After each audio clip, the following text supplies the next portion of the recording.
most vile villain ever in comics. You know, this video has been popping up in my recommendations for like a month. I have truly never been more astounded by the lengths that a villain could go through to achieve such a level of chaos than I have been by reading Nemesis. Yo. This guy makes everything that the Joker, the Reverse Flash, and probably what any other villain has done combined look like child's play. It's actually baffling. Oh my this God. guy who looks exactly like what I'd imagine Batman and Moon Knight's love child to be is the psychotic lunatic known as Nemesis. And he's exactly that. I mean, in the first pages of his comic, he hijacks the president's plane mid-flight, he kills the pilots, and then proceeds to crash land the plane on top of thousands of people, taking down several buildings, causing as much destruction and chaos as humanly possible. Yikes. That is one way to start your comic. Nemesis would have the training, the gadgets, and the fortune to become... Wait, if he crashed the plane, why wouldn't he get killed? Does he have some type of power that doesn't allow him to die from a catastrophic accident such as crashing a plane into a building? Like, how did he avoid death? #1 villain in the world. And when I tell you he makes Griffith look like a good guy, I'm literally not kidding you. He somehow leaps above him, if you can believe it. And after I read Nemesis... what was that? Police chief's daughter pregnant by her gay brother? What? Above him, if you can believe it. And after I read Nemesis' entire reading order, I was left shooketh at the guy's track record. To me, Nemesis is the most vile fictional villain I've ever read. This guy will do anything, and I mean anything, to get his way. He will murder, torture, maim, inseminate, and frame you for meeting minors, all to go according to his own insane scheme for revenge. He is so completely irredeemable that at times while reading I felt like I had to take a break and go take a shower, and I haven't felt that much darkness in me that I had to like wash it away since I watched the movie Requiem for a Dream. So that's a very incredible thing to make me feel so disgusting after reading that I had to go take a shower to wash away all of the horrendous shit that I read. Making this video, I honestly would not be surprised if this video gets like flagged and demonetized just for how crazy it gets, because it's just wild. He's a good YouTuber. Any Batman on crack. Like, virtually any boundary. It's insane. So yeah, let's get into it. Is he part of the DC universe? When reading his first series produced by Icon Comics, we are led to believe that Nemesis is also known as Matthew Anderson, heir to the Anderson fortune. The Anderson family smuggled children from the black market and were entirely awful people. Totally opposite of the Wayne family already. Soon they'd be caught red-handed, and not too long afterward, bored under the care of his uncle who now inherited $1 billion electronics company, Anderson ran away and traveled the globe to learn the ways of crime. By the age of 12, he was a gang lord. By 15, Asia's largest drug exporter. And at the age of 23, he felt he was ready to start his mother's dying wish. And that would be destroying the clever police officer. At this point in Nemesis' career, he is an expert in all things villainy, always seeming to know what's going to happen next, and keeps a step ahead of everyone. Wait, he got my last name. I don't condone this activity. Hey, you are guilty by association, Akuma. Almost like he's similar to another pointy-eared hero we all know. By last Starting out name. his villainous career, he'd set out to destroy the lives of several police chiefs as practice before killing the now-appointed police chief in Washington, Chief Morrow, the man who condemned his entire family to death. So when the story really begins, it's after a time in Tokyo where Nemesis is committing various acts of terrorism, culminating in the murder of its police chief. By having a bullet train run the chief over and explode the tunnel so that it'd fall over thousands of people, causing mass destruction. Jesus! I wasn't kidding. This is how the book starts. After this, Nemesis then turns his attention over to Washington, D.C. and its famed chief of police, Blake Morrow, sending Chief Morrow a calling card stating, "Blake Morrow, March 12th, at midnight. Flatline still counts." Morrow immediately gives out the order to put his family into protective custody, simultaneously planning ahead for what's to come from Nemesis. Because Morrow knows the kind of reputation Nemesis holds. Something tells me putting his family into protective custody is not going to protect his family. Nah, come on, fam. We wildin'. Not gonna lie, we need animation series. Kind of reminds me of Invincible. So this guy isn't a part of like DC or Marvel or anything. This is like this own separate universe. Like, wow, no one's gonna stop this guy. First act is the hijacking of Air Force One, which he crashes into the city, killing thousands, as I mentioned earlier in the video. Via a hijacked television signal, Nemesis openly declares his intentions toward Washington and reveals he has the president. Following this, he poisons those within the Pentagon and reveals the veritable treasure trove of secrets contained within on the internet, on top of stealing all of the nuclear codes in the process. Striking back at Nemesis, Chief Blake sets up a trap involving a child and her heart transplant. Because Nemesis, the psychotic maniac he is, he just can't help himself but ruin the lives of children when given the chance. So after Nemesis steals the heart for the child's surgery, he goes on a killing spree, making the police force look like grade A fools with a capital F. However, in the process of escaping the police, Nemesis is captured by Blake Morrow, revealing the heart along with the surgery was just a ploy to get Nemesis out in the open. Nemesis was just carrying a pig heart the entire time. To which Nemesis mockingly tells the chief he planned to head for this. Days go by and everyone feels astoundingly safe now that Nemesis is locked up. So much so that Morrow gives the order to have his family come back home.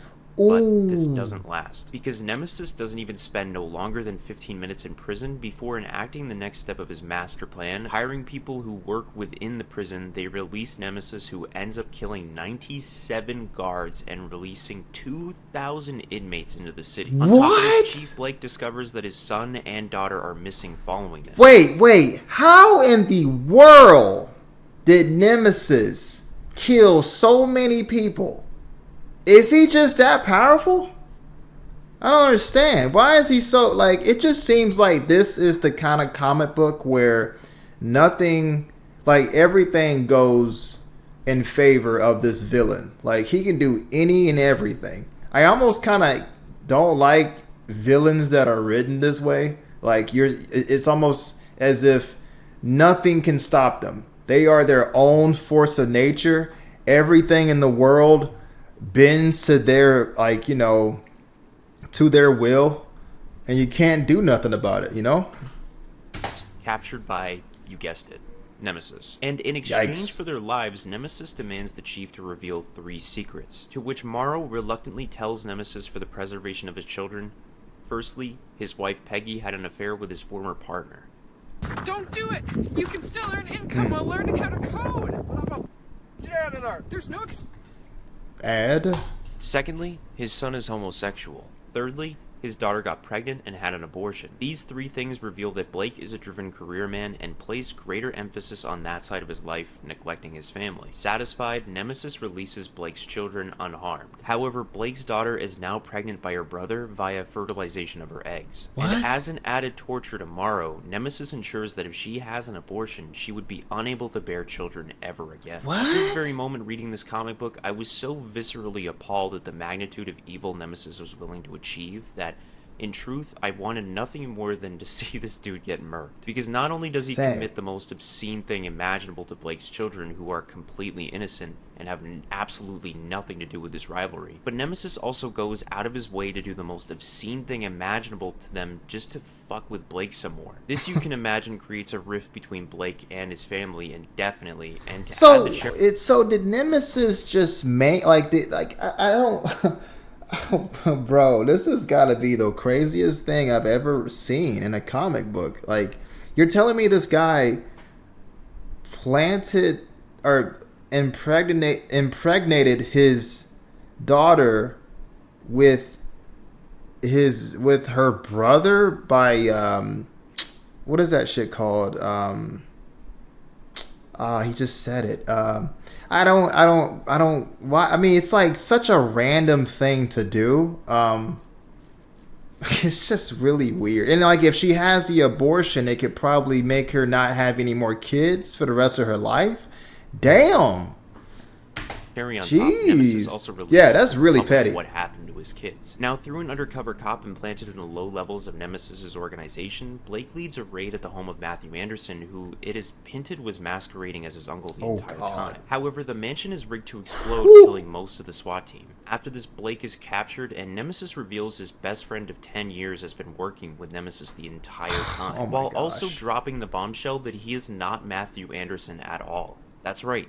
The whole vengeance for his parents and destroyed childhood was nothing but a ruse. His whole backstory and motivation was nothing but a character he adopted to better destroy Chief Blake. Nemesis plans years in advance, planting moles and agents throughout the lives and organizations of his targeted police chiefs, confessing to Blake that he's nothing more than an extremely rich man who's just utterly bored and can only seek pleasure from ruining other people's lives. What? After killing his best friend brutally, Nemesis unveils his grand finale. They are in the Oval Office, and Blake's wife, along with the president, are both rigged with explosives. And it's here where Nemesis gives Blake a choice: kill his wife or the president. This is so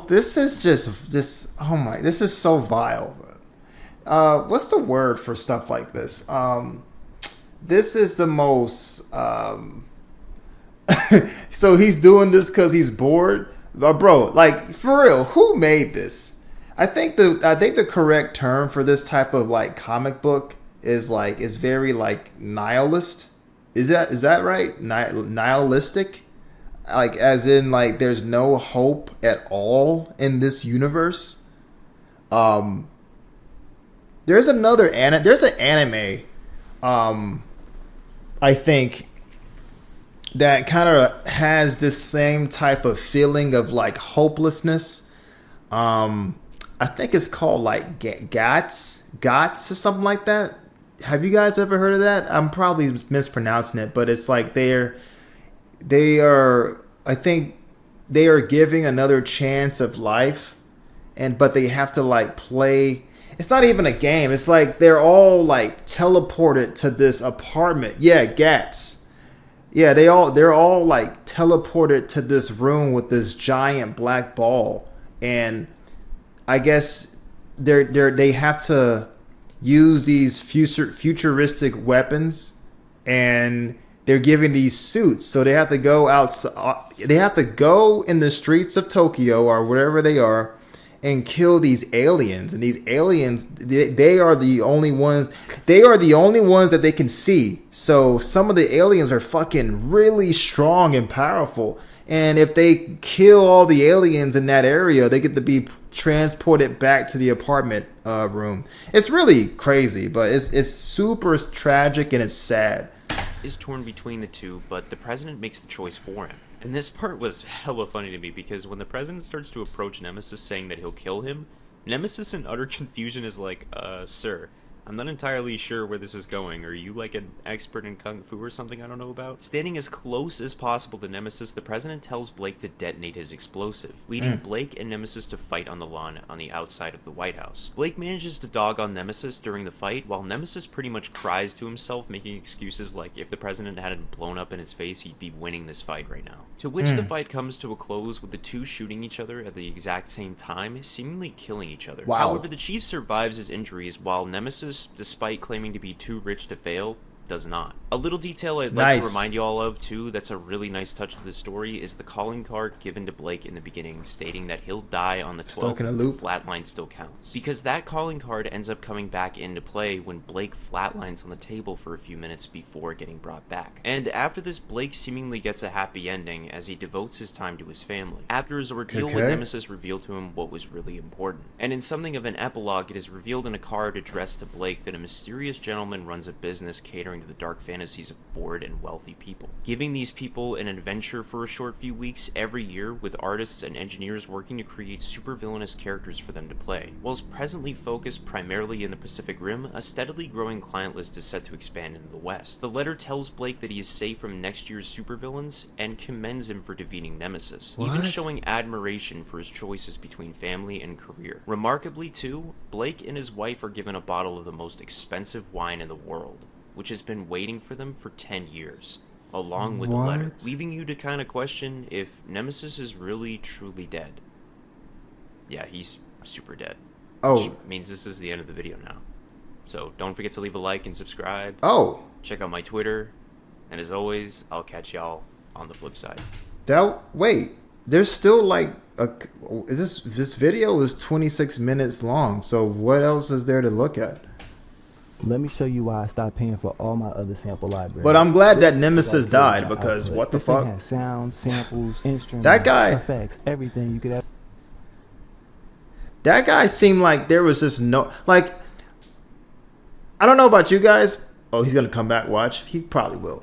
I just can't stand like these villains that just can control. They have every type of like. I don't know what's the word. They can do whatever they want in this universe, and there's no one there to stop them. I hate that. Psych.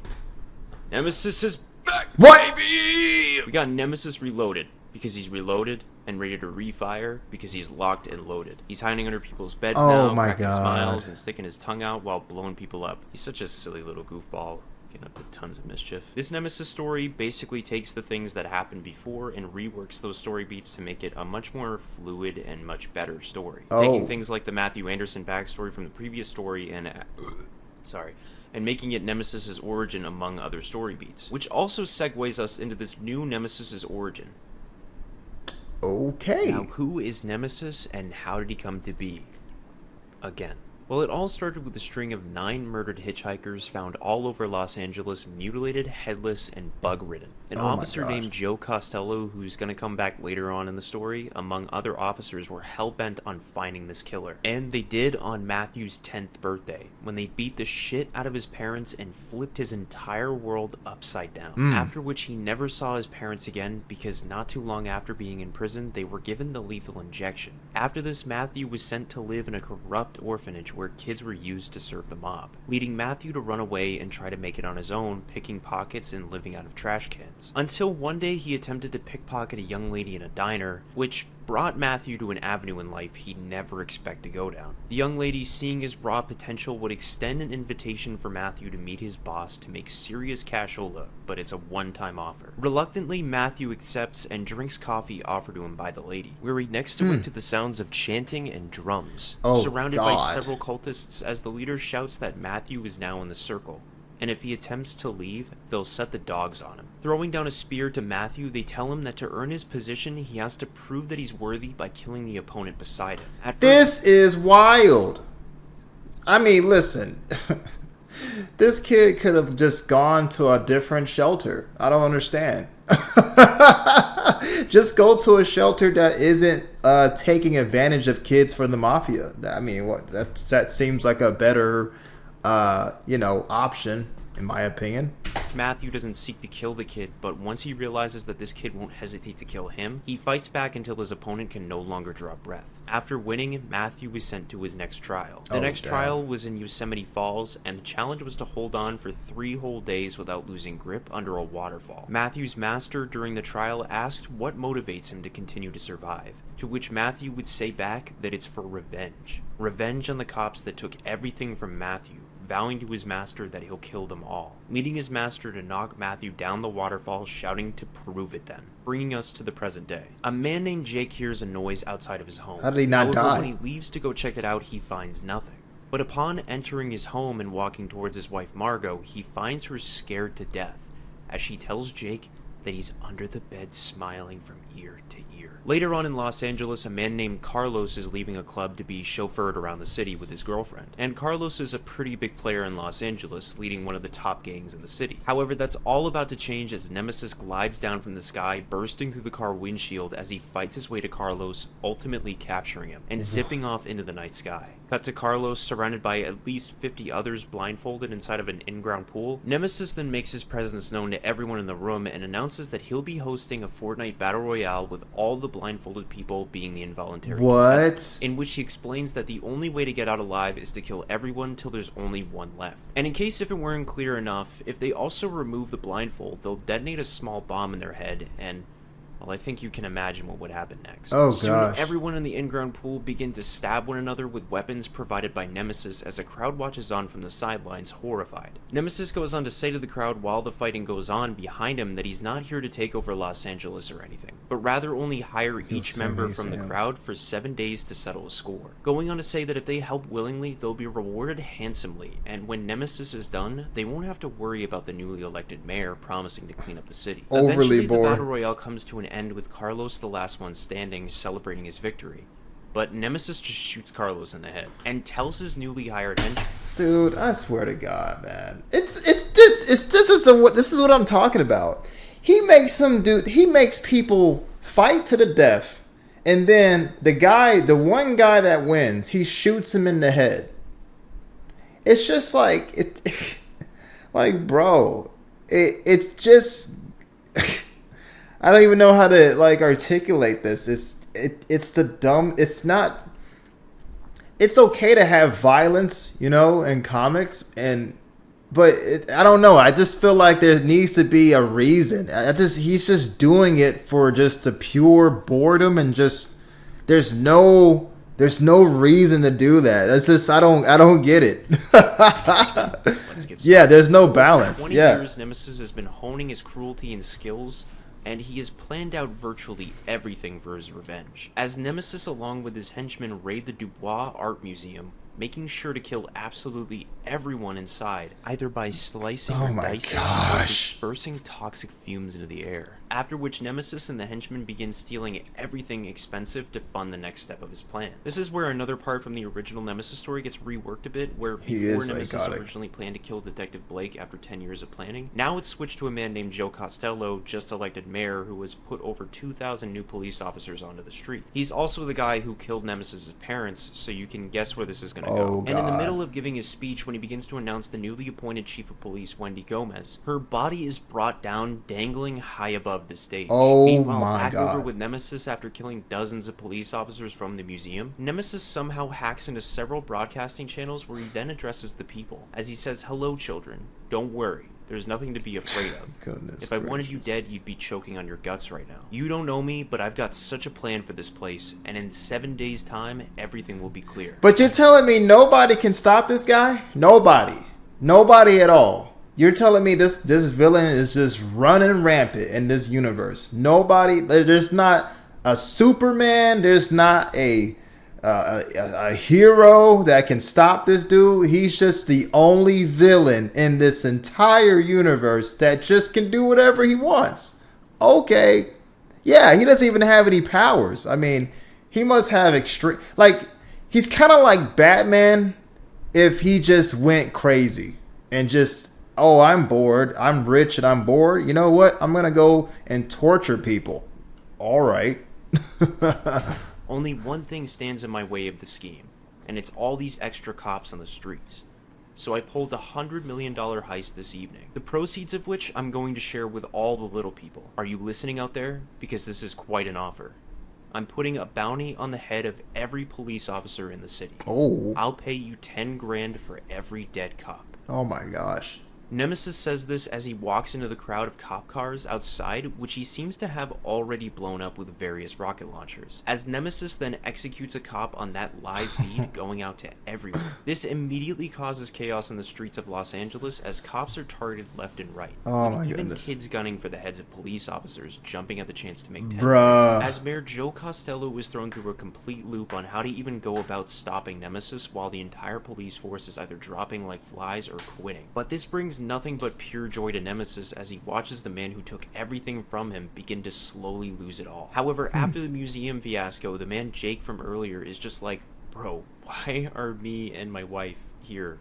We aren't criminals." To which Nemesis just shushes Jake and says that they're both a part of the plan and not to worry. Now, cutting through a few minor story beats, Nemesis essentially brings the city... We need a whole series and franchise. We do. This must be a non-superpowered universe. Yeah, he's taller than everyone else too. Not gonna lie, I would participate in that deal. Just saying, in this economy. to its knees after God. kidnapping the newly appointed police chief. I don't by think you by got it bursting in through ya, his helicopter Akuma. window and nabbing him. A day goes by, and randomly the next night a distress call goes out over by the waters, so a police unit goes by to check it out, where they find the new police chief Reggie handcuffed to the boat, not knowing that it's clearly a trap. As Nemesis sneaks onto their boat, tranquilizing most of the cops except for one. The last cop pulls out his gun aiming at Nemesis, but Nemesis, calm and collected, tells the cop named Eddie to compose himself and aim the gun right between his shoulder blades, allowing Eddie to get used to the rhythm of the water. Eddie asks why he wants to do this, to which Nemesis tells him that he wants him to see just how fast he really is. Eddie fires the gun, but at the moment of firing, a baton is sent towards his face, breaking his nose, and Nemesis comes out completely fine. Kind of reminds me of that Sean Strickland fight with Sneeko. That shit was so unfair. Nemesis then handcuffs each of the officers to the inside of the boat, and then manages to make the boat start to slowly sink. where Nemesis explains to officers Reggie and Eddie that they were both responsible for the death of his parents, and that they will both die a slow and agonizing death for it. As the boat sinks ever so slowly, Nemesis hitches a ride with his henchmen and on to the next step of his master plan. By making a suicide bomber crash a plane directly into the National Guard. It's here where we see just how inhumane Nemesis truly is from how he explains how to create a suicide bomber, by exclaiming that it all starts with a little sexual blackmail. See, Nemesis hired one of his underage goons to seduce an airline pilot, after which Nemesis used the footage of the pair to blackmail the pilot to do his bidding, or else the footage would get leaked and her entire life would end up ruined. Thus, Nemesis commanded her to kill one person after the other, good or bad. It never really mattered. What? Nemesis recorded her committing one murder after the other, stockpiling on the blackmail till she did everything he said right up to the end, for it all to remain a secret. And after the bomber does her thing, crashing into the National Guard, chaos ensues on the streets, and Nemesis along with his army of henchmen set off to kill the few soldiers left alive. God, this video is gonna get me on a list. Dude, it's just this. Who wrote this? Who wrote this comic? Please, you need to get some therapy. You need some counseling, man. You need some counseling. It's like he's like a master manipulator. He's like a psychotic menace. I mean, I don't think I have enough words to really describe just how deplorable this villain is. Oh my God. All this blackmailing made this girl run a plane into the freaking, the National Guard? Oh my God. Ugh. This is wild, man. Yeah, but this is like, I don't get it. An edgelord wrote this. Yeah, for sure. After this, Nemesis pays a visit to another police officer by the name of Maggie Cheng, now retired. They share a conversation about the state of the world for a few brief moments, and Maggie accepts her death, which surprises Nemesis. So he just has Jake and Margot burn Maggie alive for him. I swear it just gets more and more messed up as the pages keep But you know what I don't like about this comic? I just don't like the fact that there's like no pushback. Everything that he's doing is just going his way. I can't stand stuff like this. Like there's like you said, Akuma, there needs to be balance, okay? There needs to be like a guy who can stand up against Nemesis. What good is writing a super villain like this if there's no like pushback, you know? He's just in a world where he's doing whatever he feels like doing. What would make it interesting is if something or someone or something prevents him from doing all the vile shit that he wants to do, you know? Maybe like a good guy or a superhero, you know? This is almost like, okay, like I don't know if anybody would watch a movie about Superman if there was no supervillain. If it was just him walking old ladies across the street, saving cats, putting out fires, and that's just it, you know? Eventually, it's going to be like, oh, this is just kind of boring, you know? But on the flip side, with this guy, it's just, I'm just going to be able to do whatever I want and nobody can stop me. Like, come on.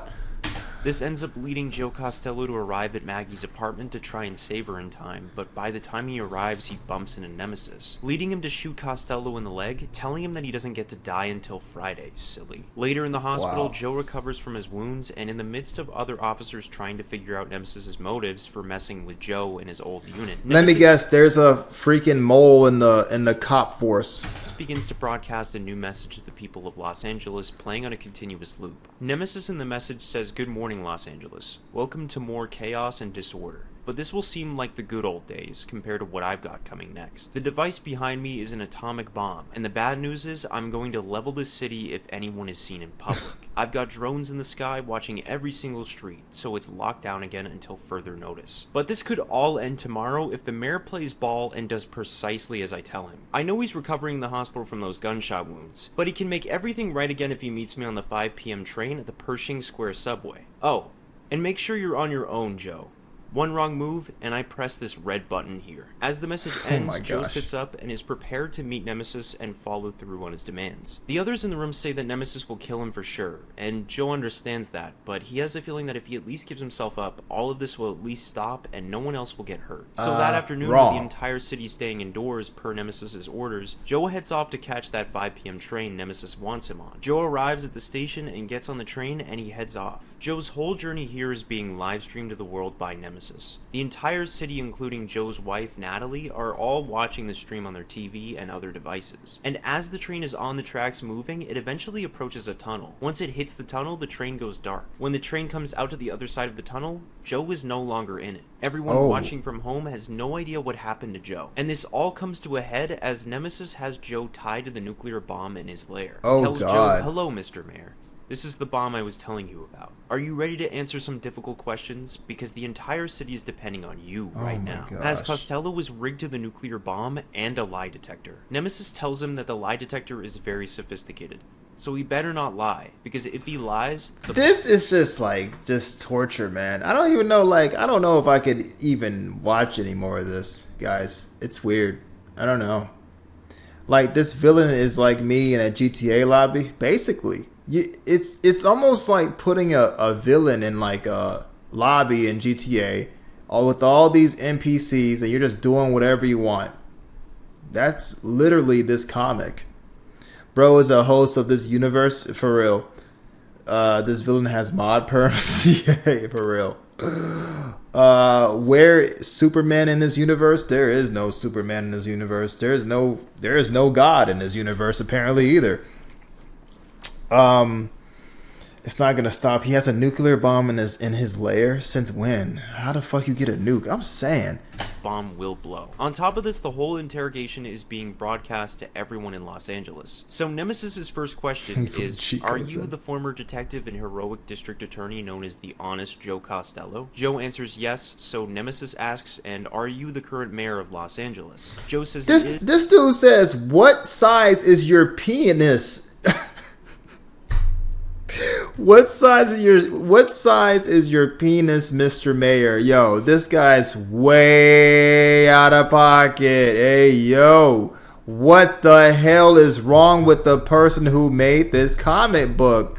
And so far, these are all pretty surprisingly easy questions. Nemesis then tries to throw Joe off, so he asks how big Joe's, what is, to which Joe gives an incredibly accurate measurement that I'm not at liberty to say, so... What the fuck is this? He gave an accurate script, bro. I'm done. Questions. Joe is being astounded, leading Nemesis to finally ask the real question that he wants an answer to. Nemesis says, I want you to tell me everything concerning the arrests of Chuck and Katie Anderson for the murder of those 9 hitchhikers all those years ago. He wants to finally hear the truth about his parents. Being forced to tell the truth, Joe explains that him and his fellow officers, the ones that Nemesis has murdered this entire week, all came through the academy together, and they vowed to shake things up to clean up the city. So they solved all of these crimes, big and small, one by one together. But there was one case they couldn't crack. Who was murdering all of these hitchhikers? Joe says we'd been after a couple of drug dealers for a while. A husband and a wife, and we couldn't pin anything on them. They were making a killing and driving us nuts, because we've taken down everyone else in that area. Joe can't remember who had the idea, but they decided to kill 2 birds with one stone and frame his parents for the murders of the hitchhikers, giving themselves a perfect record and continuing to rise through the ranks of the department. They faked the evidence for Chuck and Katie Anderson and sent them both to prison for a crime they never committed. Nemesis then says, but you didn't just send them to prison, did you? You knew they faced death by lethal injection, leaving their little boy behind in the care system. Saying to Joe, do you know who that boy grew up to be? Joe realizes that Nemesis was that boy. As Nemesis continues by saying that you always had to be the best, didn't you? You always the mayor is actually a piece of shit for that. But I don't think it warrants, killing all these innocent people because your parents were wrongfully convicted. I mean, it is pretty messed up. But I don't know, Chad. Is this crash out justified? I don't know. I don't think so. I think that if your beef is only with the mayor, then why not just go and get your get back with the mayor? Why do you have to kill so many people in your wake of destruction? Just take it out on the mayor. Had to win no matter what the cost to anyone else. Your family must feel sick about your behavior. Nemesis then turns off the nuclear bomb, and as the video feed cuts off, Nemesis reveals his parents' coffin with his dead parents inside, brought up and presented to Joe. The next day, two of the henchmen Nemesis hired from the very beginning, Jake and Margot, are driving Nemesis to the airport, where they ask him what Nemesis ended up doing with Joe Costello. Nemesis explains he buried Joe Costello in the coffin with his parents and put him under the floor of City Hall, where no one will ever hear him, adding that Joe always said he would be at City Hall for a long time. He just didn't know how right he truly was. After finally achieving his revenge he had set out to claim for over 20 years, Nemesis would finally leave Los Angeles feeling somewhat content. And as Jake alongside Margot arrive at the airport, Nemesis begins to head inside his private plane. When Margot comments that everything Nemesis set out to do has tied up perfectly. Every single loose end is in a little bow now. Well, all except for one little thing. Who really killed all of those hitchhikers 20 years ago? Right. Who stood back and let Nemesis's parents take the blame for their crime? It turns out that Jake and Margot were responsible the entire time. What? And Nemesis tells them, "Did you really think you were going to get away with this, Jake? I know what you and Margot used to get up to." Nemesis gives them both a gun and tells them, "Alright, so here's what we're gonna do. We're gonna settle this with an old-fashioned duel. And whoever draws first gets to be my butler. I've got a whole list of criminal ventures planned for the future. Oh my gosh. And I need to have someone to make my morning coffee. What do you say? Does that sound like a fair way of settling this?" Without even a second thought, Margot shoots Jake in the head and explains that it was either him or her, and she chose herself. Nemesis is more than delighted with her decision, psychopath that he is, and says that he thinks the two of them will get along just fine. Ending the story. Wow. That was the story of Nemesis, the complete shebang. And I'm not lying when I say that Nemesis in all sense of the word is fucked. But after all of his comics that I've read, which really isn't that long of a list... Wait, I'm kind of confused on who was Jake and Margot again. I think like it slipped through my brain. There was a lot of going. I don't really remember who exactly Jake and Margot was, but I don't know.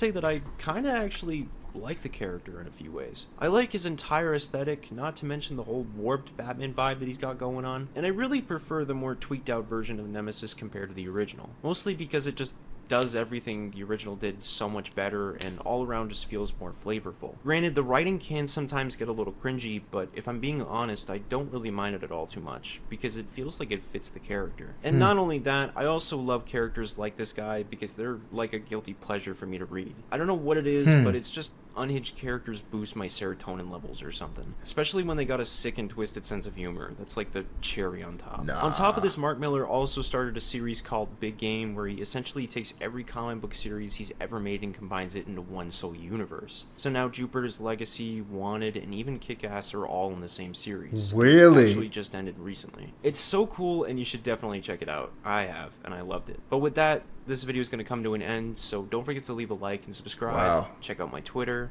and as always, I'll catch y'all on the flip side. Nah, I can't stand characters like that at all. I personally don't even like characters like that. Because it doesn't, I don't know, they don't really do nothing for me. It kind of just feels like this unhinged villain who just kills everything and just gets what he wants. I don't really feel like that's a great character, but that's just me though. That's just me. I like it when villains don't win, you know? I like it when, you know, okay, the villain can maybe cause some destruction, but there's going to be someone that trumps the villain eventually. But with this guy, he gets everything he wants. Everything. Like, it's like, okay, whatever. But cool.